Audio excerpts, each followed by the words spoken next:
dia. Bom dia, Débora. Bom dia, Eduardo. Bem-vindos, Lenilton. Bom dia. E aí? Sejam bem-vindos. Sejam bem-vindos. Bom dia. Venham chegando. Eliana.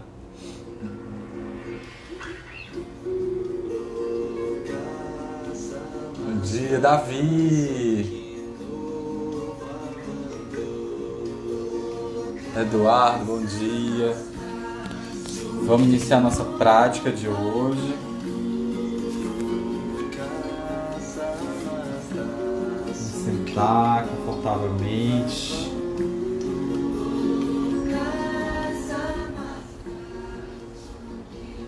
Busque uma posição confortável para sentar. Você pode sentar dessa forma, né, a postura do semilótus. Pode sentar na postura do lótus, trazendo uma perna sobre a outra. Ou pode sentar também numa cadeira, se você preferir. Se for melhor para você, você pode sentar numa cadeira. A cadeira também é uma possibilidade de você manter o corpo e a atenção nessa postura, né, nessa postura de meditação. Então veja uma postura que seja confortável para você nesse momento.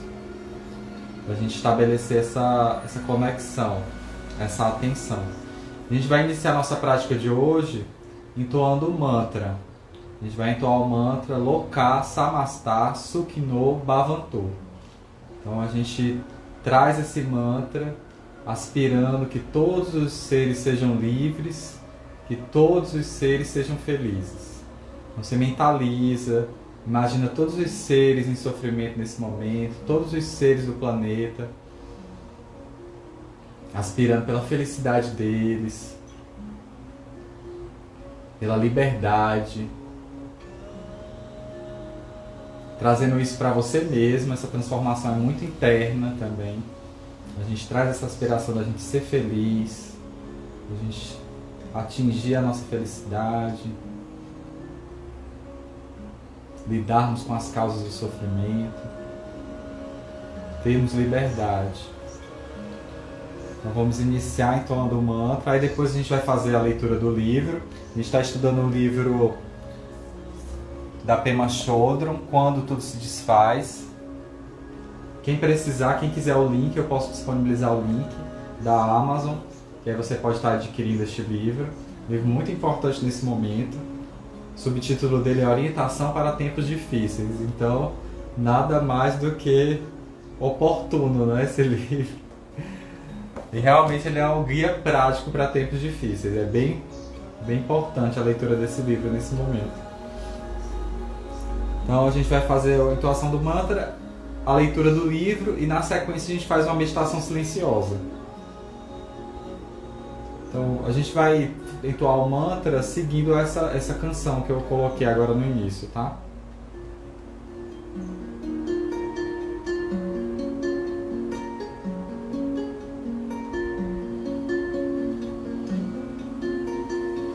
Mantém a coluna ereta, se prepara.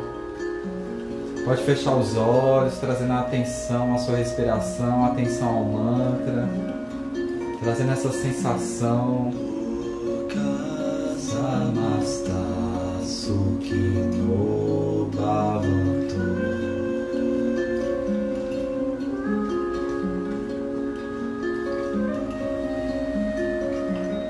Loka Samasta Sukhino Bhavantu. Samasta Sukhino Bhavantu. Loka Samasta Sukhino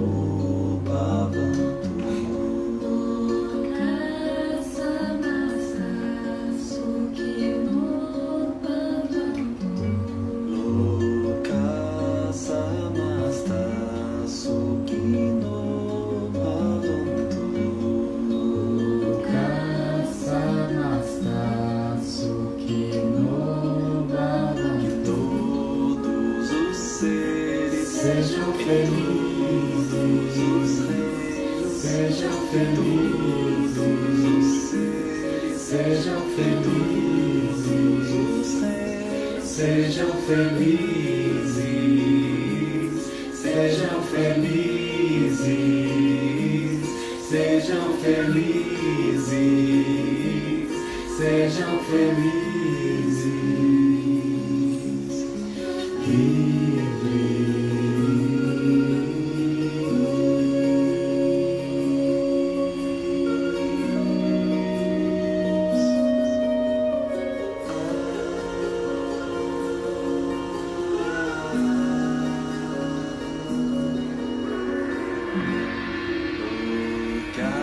Samasta Sukhino Bhavantu.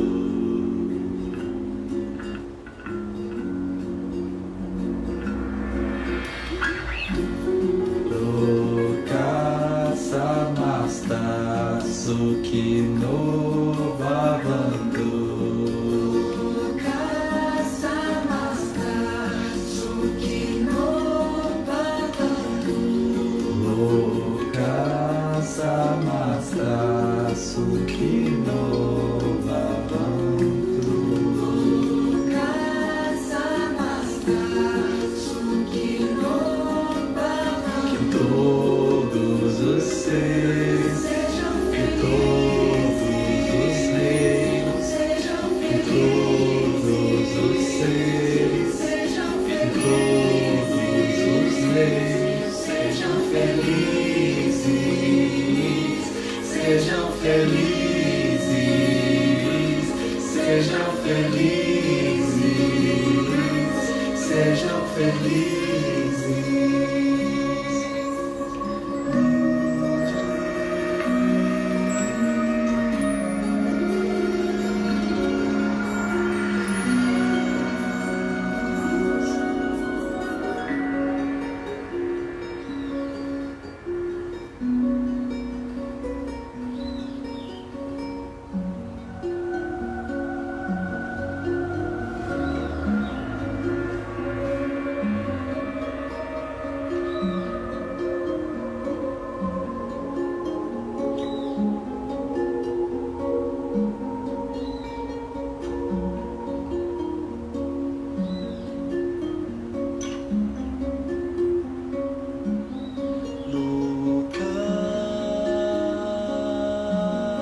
Samasta Sukhino Bhavantu. Loka Samasta Sukhino Sukhino Bhavantu. Loka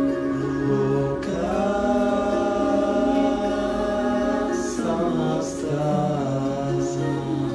Sukhino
Devagar foi voltando. Voltando, vai abrindo o olho. Respira. Se precisar alongar, alonga um pouquinho. Estica as pernas. Estica os braços. A gente vai fazer a nossa leitura do livro Quando Tudo Se Desfaz. Então a gente está, quem tem o livro para acompanhar, a gente está na página 24 do capítulo 3.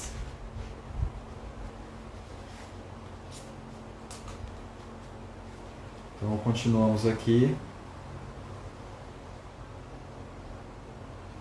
Ela vai falar, de modo geral, não encaramos essas situações. Eu vou iniciar do início, tá? Da página, bem no início, a gente já leu ontem, mas é bom reler. É como se olhássemos para o espelho e víssemos um gorila. O espelho está lá, nosso reflexo está ali. E o que vemos não é bonito. Tentamos ajustar o ângulo para melhorar a imagem. Mas não importa o que façamos, ainda nos parecemos como um gorila. Isso é ter apego pela vida. É chegar naquele ponto em que não há outra escolha. É abraçar o que está acontecendo ou empurrar para longe. Ela está falando daquela forma da gente aprender a lidar com nós mesmos, né? Com nossos pensamentos, com as nossas ações, com os nossos condicionamentos. Então, de modo geral, não encaramos essas situações como ensinamentos, então as dificuldades. Nós as detestamos automaticamente, corremos como loucos, fazemos uso de todo tipo de fuga. Todas as dependências se iniciam no momento em que chegamos ao limite e não podemos suportar isso. Sentimos que é preciso abrandar, acolchoar a situação de alguma forma, e nos tornamos dependentes daquilo que parece diminuir a dor. Na verdade, o avassalador materialismo que vemos no mundo resulta também desse momento. Existem muitas fórmulas destinadas a nos distrair do momento presente, suavizar e atenuar suas ásperas arestas, para não termos de receber o total impacto da dor que surge quando não conseguimos manipular a situação e sair dela com nossa boa imagem intacta. A meditação é um convite para percebermos quando chegamos ao limite e para não sermos levados pela esperança e pelo medo. Através da meditação, somos capazes de ver claramente o que está acontecendo com nossos pensamentos e emoções, e também de deixá-los ir. A meditação é encorajadora, porque mesmo quando nos fechamos, não conseguimos mais ignorar o que estamos fazendo. Vemos claramente que estamos nos fechando. Esse processo, por si mesmo, começa a iluminar a escuridão da ignorância. Somos capazes de perceber como fugimos, como nos escondemos e nos mantemos ocupados, tentando impedir que nosso coração seja penetrado. Somos também capazes de ver como é possível abrir e relaxar. Então ela fala essa possibilidade da meditação como um estado de mente onde você vai encarar essas questões, né? As causas do seu sofrimento, as causas pelas quais você está sofrendo, a relação que a gente tem do apego à nossa autoimagem, a forma como a gente tem apego a como as pessoas, o que as pessoas pensam da gente. Então, a gente vai começando a descortinar esse véu da ignorância, né? Vai começando a trazer luz à ignorância quando a gente começa a meditar. A ignorância de saber realmente o que somos, como é que reagimos às situações. Em vez de estarmos nos ocupando, porque a gente está sempre ocupado, né? Sempre está ocupado para, às vezes, desviar a nossa atenção das reais questões que habitam o nosso ser. Então a gente busca entretenimento, busca hábitos ou vícios para encobrir, para nos distrair, trazer, para não resolver mesmo a questão, né? A gente procrastina. A gente não vai resolver isso agora não quero resolver isso agora. Ou tem um problema emocional, digamos, e aí você não quer resolver, aí você vai atrás de algo para substituir a solução do problema. É algo que todo mundo faz, eu faço, vocês fazem, todos nós fazemos. A gente vai criando subterfúgios, né? E dentro dessa sociedade materialista que a gente vive, é muito comum isso, o material suprir outras necessidades, a gente esconder o que realmente precisamos através de aquisições materiais. O shopping está cheio disso, né? Luz, super iluminado, super colorido, para criar essa distração. Você vai para um lugar como um shopping para se distrair. O lugar é feito para se distrair. O lugar não é feito para o autoconhecimento. Lá não tá, a estrutura não foi montada para o autoconhecimento.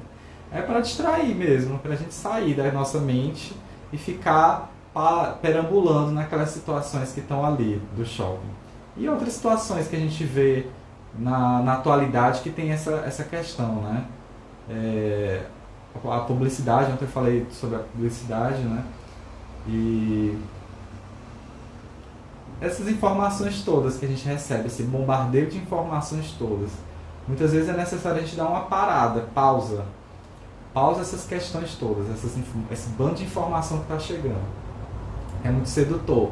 Você está 24 horas ligado nas notícias e nas informações, no entretenimento. Estou perdendo a live tal, estou perdendo o show de fulano. Deixei de saber as últimas notícias do Big Brother. Aí vai acumulando, né? Aí você está se distraindo, está todo tempo ocupado. E aí por que você está todo tempo ocupado? Você está fugindo de que situação? Por que parar um pouquinho e ficar sozinho? Ficar contemplando a sua mente ou contemplando o espaço. Você pode parar um pouco, contemplar. Contemplar uma obra de arte, fazer uma leitura que seja calmante. Olhar a paisagem, de repente você tem uma janela, vai na janela olhar a paisagem para dar um tempo, sabe? Tanta informação.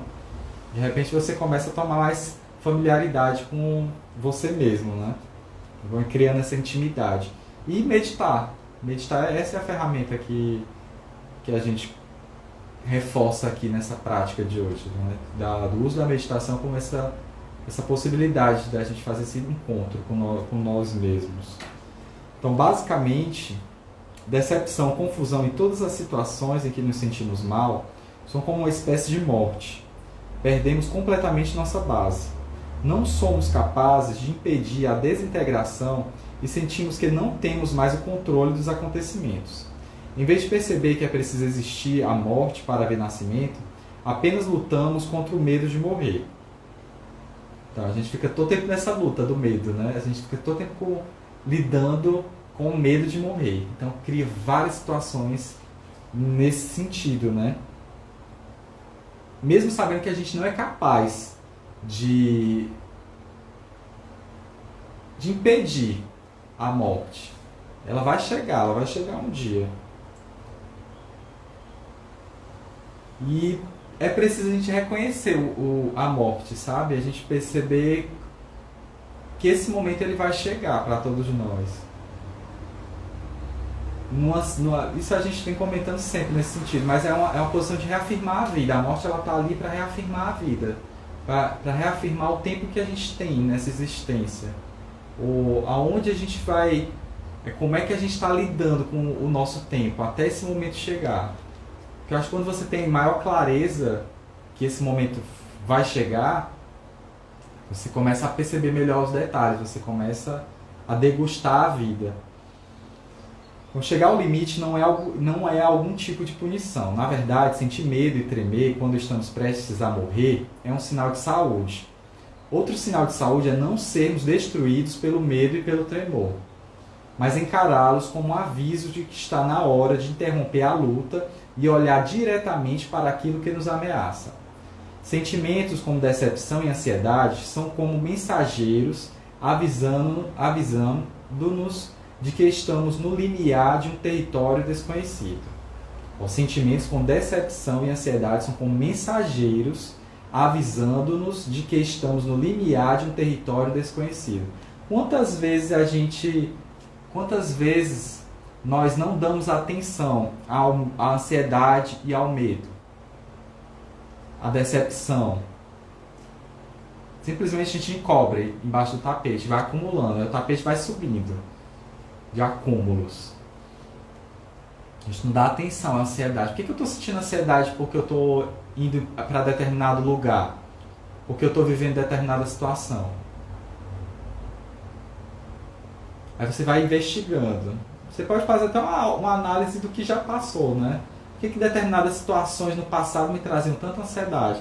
Eu ia para o trabalho e me sentia ansioso. Por que eu me sentia ansioso indo para o trabalho? Por que determinada pessoa que eu encontrava na minha rotina me trazia ansiedade, me trazia medo? Aí você vai criando essa relação, vai percebendo como é que a sua mente estava gerando aquela situação, como é que a sua mente estava criando aquela paisagem. Encarando esses fatos, encarando o medo, encarando a decepção, encarando a ansiedade, encarando os indícios que te colocavam, que te traziam sofrimento. O remédio do sofrimento está no próprio sofrimento, está nas causas do sofrimento. Por que aquilo me causava tanto sofrimento? Como é que eu posso criar condições para não sofrer a partir daquilo, daquela situação que eu estava vivendo? Aí você começa a criar outra postura, você começa a lidar melhor com aquela situação. Ou você lida melhor com aquela situação, ou você sai daquela situação. Muitas vezes o melhor remédio é sair da situação. Se a situação me provocar tanto sofrimento, tanto adoecimento, não consigo lidar com ela porque realmente não condiz com, não devo, não preciso, sai. Só que aí com lucidez, com a prática de meditação, com essa consciência mais atenta, mais limpa, mais clara, você percebe como agir em determinada situação. Para algum de nós, o território desconhecido pode ser a escuridão do armário. Para outros, uma viagem espacial. O que causa esperança e medo em mim é diferente do que provoca os mesmos sentimentos em outras pessoas. Minha tia chega ao seu limite quando mudo de lugar um abajur da sua sala. Uma amiga se perde totalmente quando precisa mudar-se para um novo apartamento. Meu vizinho tem medo de altura. Não importa o que nos faz chegar ao limite, a questão é, cedo ou mais tarde, isso acontece a todos nós. Olha como as situações... E quando ela relata isso, eu me imagino nessas situações. Quantas vezes, porque mudei uma coisa de lugar, eu fiquei completamente perdido, aturdido. Não, porque aquilo tinha que estar naquele lugar. Quantas vezes eu mudei de casa e na mudança de casa eu senti processo de adoecimento, ansiedade, situações mentais e físicas, porque eu mudei de casa, mudei de lugar. Então essas situações elas são presentes em todos nós. Quando ela fala aqui, eu me reconheço demais na fala dela. E isso abre a minha mente para perceber que todo mundo sofre pelas mesmas questões.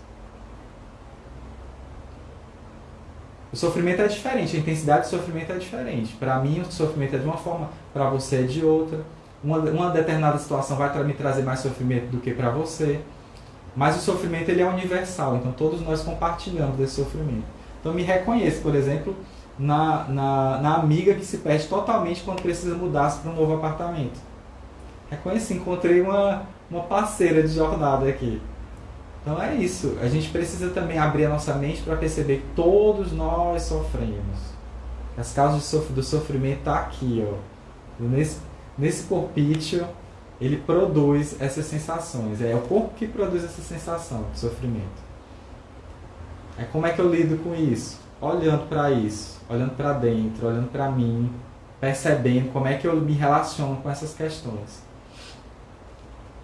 A primeira vez... Ela fala de Trungpa Rinpoche, que é o mestre dela, o mestre tibetano, um yogi. Quando a primeira vez que encontrei Trungpa Rinpoche, estávamos em uma classe de alunos, na 4ª série, que ele fazia muitas perguntas sobre sua infância no Tibete e a ida para a Índia, fugindo dos comunistas chineses. Um menino perguntou-lhe se havia sentido medo. Rinpoche respondeu que o seu mestre o havia encorajado a ir a lugares que o atemorizavam, como cemitérios, e a experimentar uma aproximação com as coisas de que não gostava. Então ele nos contou uma história sobre uma viagem, com seus seguidores, para um monastério no qual nunca havia estado. Quando se aproximaram dos portões, viram um grande cão de guarda, com dentes enormes e olhos vermelhos, que rosnava ferozmente e lutava para se libertar da corrente que o prendia. O cão parecia desesperado para atacá-los. Quando Rinpoche se aproximou, pôde ver sua língua azulada e a saliva que escorria da boca. Mantendo boa distância, passaram pelo cachorro e entraram. De repente, a corrente arrebentou e o cão investiu contra eles. Seus companheiros gritaram e ficaram paralisados pelo terror. Rinpoche virou-se e correu o mais rápido possível, exatamente na direção do cachorro. Este ficou tão surpreso que colocou o rabo entre as pernas e fugiu. Podemos encontrar um adversário à nossa altura em um poodle ou em um cão de guarda furioso. O ponto interessante é o que vai acontecer em seguida. Então, é a forma como a gente lida, é enfrentar o medo, sabe? É difícil, é um treinamento. Então, a gente está aqui na proposta de treinar nossa mente para lidar com as situações do medo. Quando a gente tiver que enfrentar um cão raivoso na nossa frente, como é que a gente lida com essa situação? A gente pode intensificar a situação correndo, aí o cão sai correndo atrás da gente. A gente corre, ou a gente vai em direção ao cão, sabe? Seguro. Morrendo de medo por dentro. Então, morrendo de medo, mas eu vou lá lidar com a situação. Eu enfrento. O cão tá ali, raivoso. Aí eu passo por ele. Naturalmente ele vai baixando a energia, igual como a gente lida com algumas pessoas, por exemplo. A pessoa tá lá, raivosa, nervosa, doida para brigar. Aí você baixa sua bola, aceita a pessoa lá naquela situação que ela tá e lida com aquilo, tenta lidar com aquilo. Naturalmente, a pessoa vai mudar de energia, porque ela percebe que não vê essa reação vindo de você, naturalmente. Obviamente tem casos que realmente são casos que vão além, que são casos de polícia, né? Mas no cotidiano, quando você está lidando com alguém que está com raiva, se você abaixa a bola, você lida com uma situação mais calma que a situação dela, ela geralmente ela abranda, até pela sua respiração. Naturalmente você respira, procura respirar de uma forma mais tranquila quando tiver alguém nervoso perto de você. Geralmente ela vai perceber na sua respiração uma calma e ela vai acalmando também. É igual o tom de voz. Quando você está falando com uma pessoa com um tom de voz alterado, procura falar de uma forma pacífica, natural, não altera a sua voz. Também não vai debochar, né? Vai falar bem calminho, eu tô falando assim para você, para outro acalmar, que aí já é deboche, não é pro lado do deboche. É tornar sua voz tranquila, manter sua voz tranquila diante da situação, do conflito. Aí naturalmente a pessoa vai perceber que não é necessário estar agitada, estar acelerada, e ela se acalma. Ela percebe ali, não, ali não tem nada para nutrir a minha energia, ali não tem gasolina para fazer o meu fogo subir. Então a jornada espiritual, ela envolve ir além da esperança e do medo. Caminhar em território desconhecido e mover-se sempre para frente.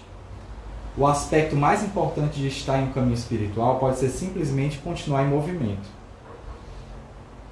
Normalmente, quando chegamos ao limite, sentimos o mesmo que os companheiros de Rinpoche e paralisamos de terror. Nosso corpo e mente congelam. Então, é natural em alguns momentos a gente parar e congelar, a gente não saber como se posicionar, não saber como se dirigir. Então, é sempre importante a gente manter essa união dentro de um grupo, dentro de uma sangha, se aliar pessoas a companheiros nessa jornada, né? Você ter um grupo de apoio, você ter pessoas que lhe acolham e que compartilhem com você os mesmos interesses.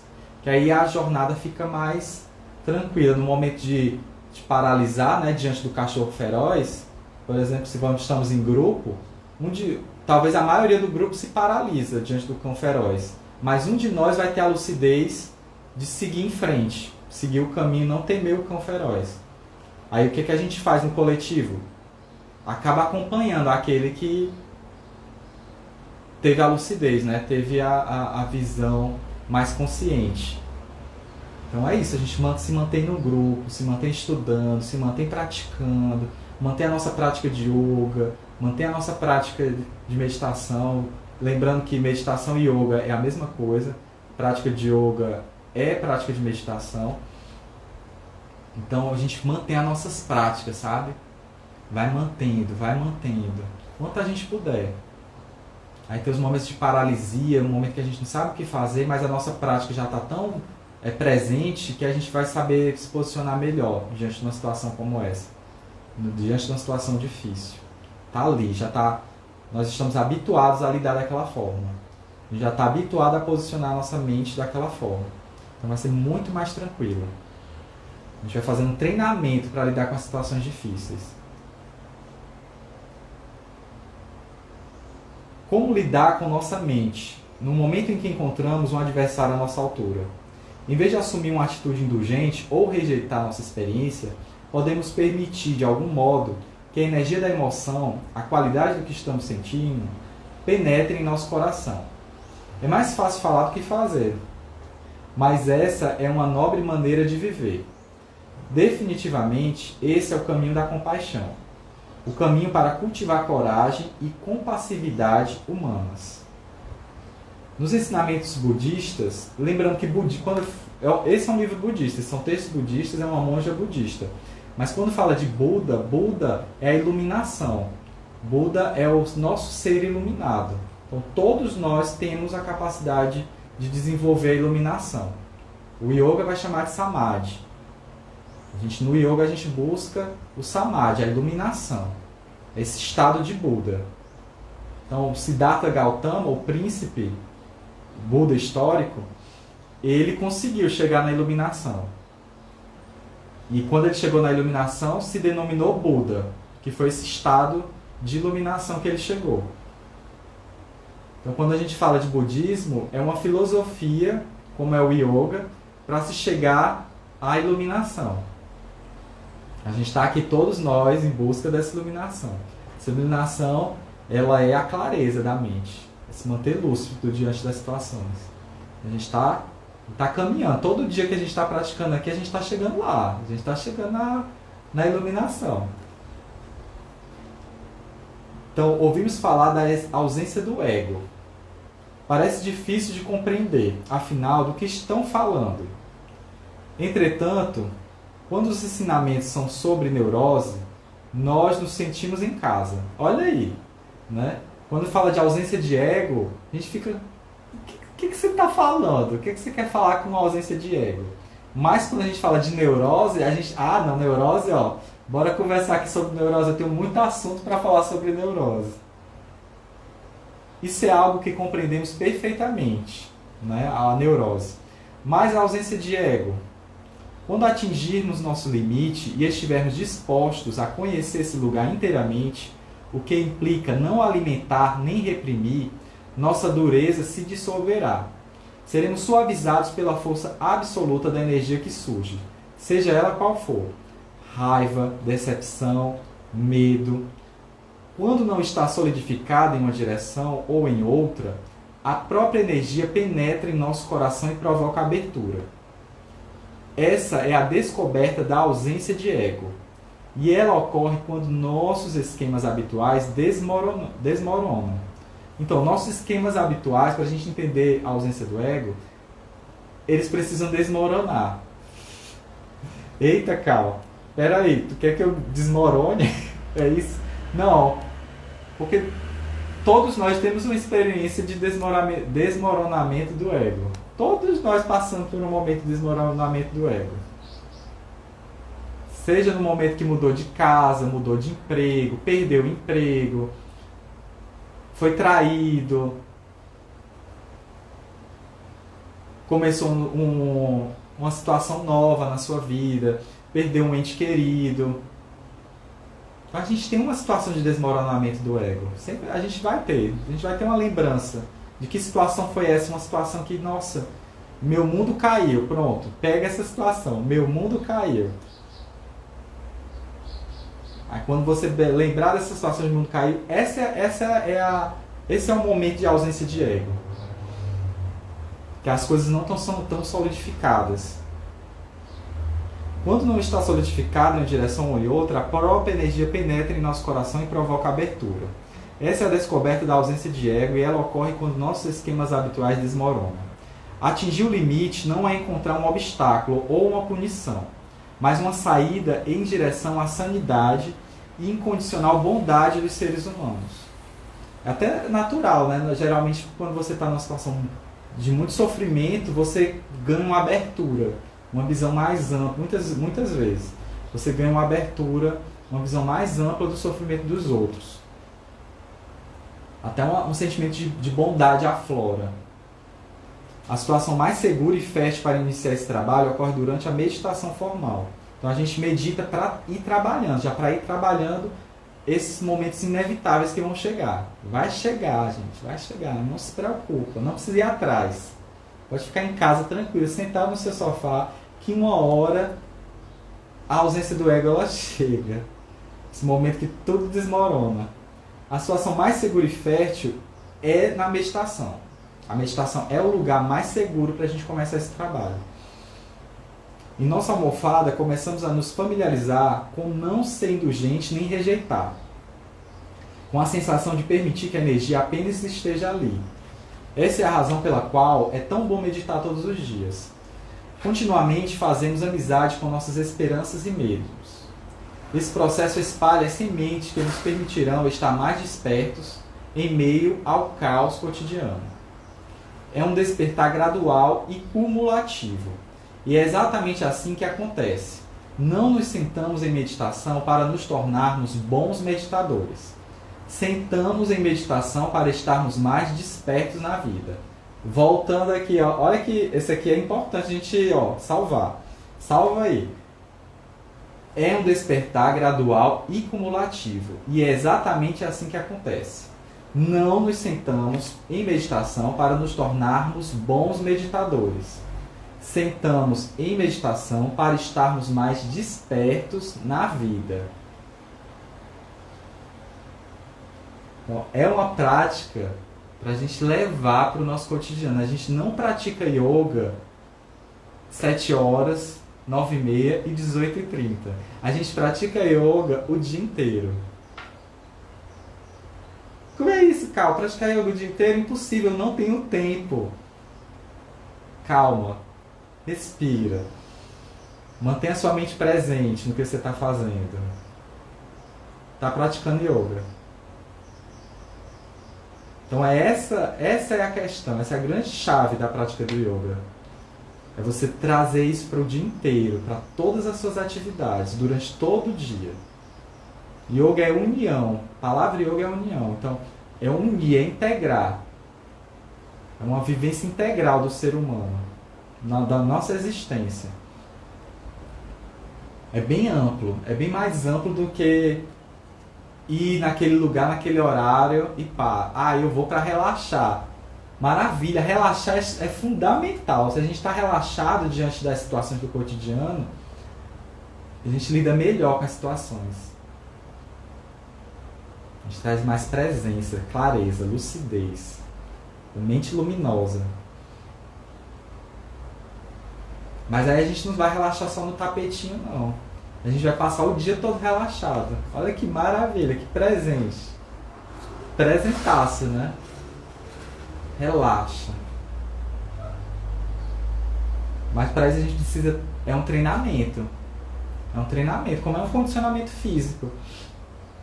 Você vai treinar abdominal. Pá, treina. Você vê como treinar abdominal é puxado, né? Você treina. Treinei 3 meses, direto. Fiz aquele treinamento que o educador físico passou.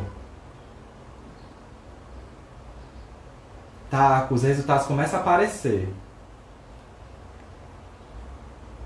Parei 6 meses. Parei. Ah, não, já ganhei o que eu queria. Tô com o corpinho do verão. Parei. 6 meses depois, já era aquele resultado. Aí você vai de novo. A meditação é a mesma coisa. As práticas de yoga são a mesma coisa, a prática do yoga. Você tem que praticar constantemente, diariamente, para ir cultivando, acumulando. Vai levando, vai à frente. Obviamente, se você fez os 3 meses, isso ficou acumulado no seu corpo sutil. Ali tá presente, você ganhou pontos, digamos assim. Você ganhou pontos. Mas você não manteve a estabilidade da sua mente. Então a sua mente vai voltar a ficar agitada. Mas claro que como você teve uma prática de 3 meses, vai ser bem mais fácil você retomar a prática do que se você nunca tivesse feito a prática. Para um iniciante, por exemplo. Você tem a memória corporal, tem a memória da prática, daquilo que você fez, tem os pontos, né, os benefícios que você ganhou, então tá tudo aqui. Mas o ideal, e é necessário, é manter continuidade, constância.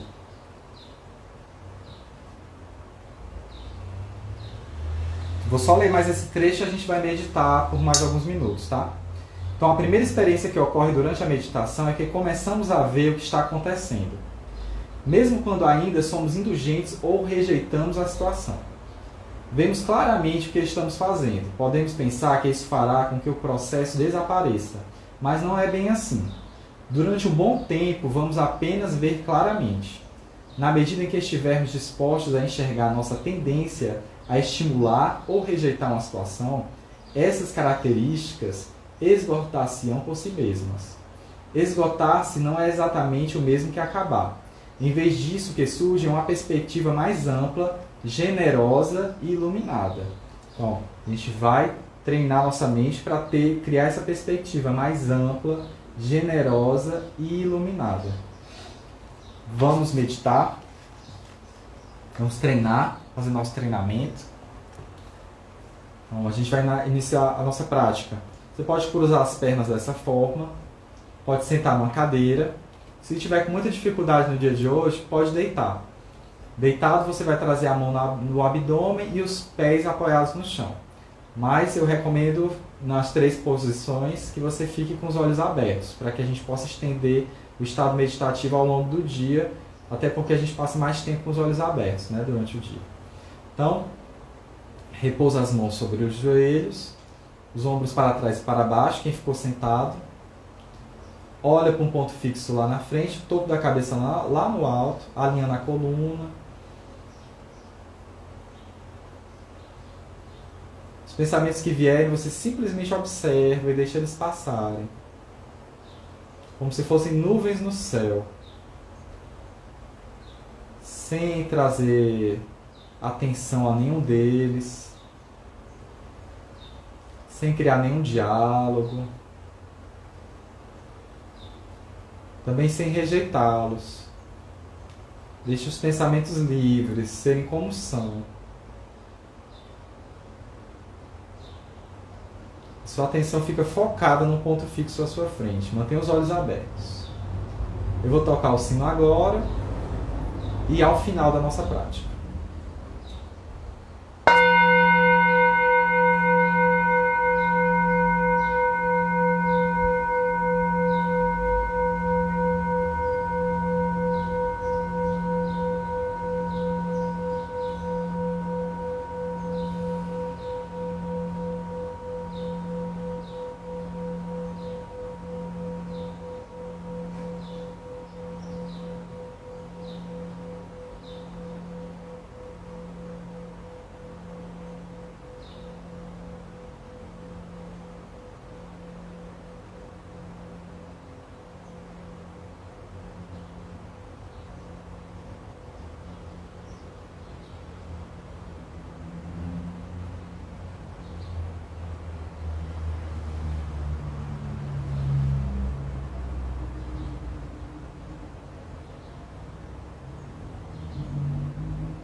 Agradecemos por mais esse dia, por mais essa prática, mais essa possibilidade de vida. E nos saudamos. Namastê. Gratidão, gratidão a todas, gratidão a todos. Um ótimo dia, um ótimo domingo. Até às 9h30 com prática de yoga. Aguardo vocês.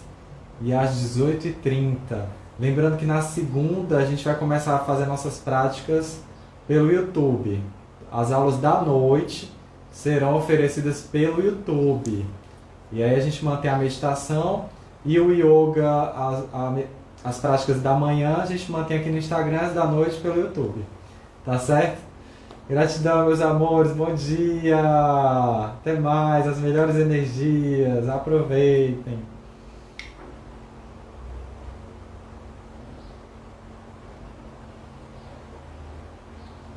Tchau.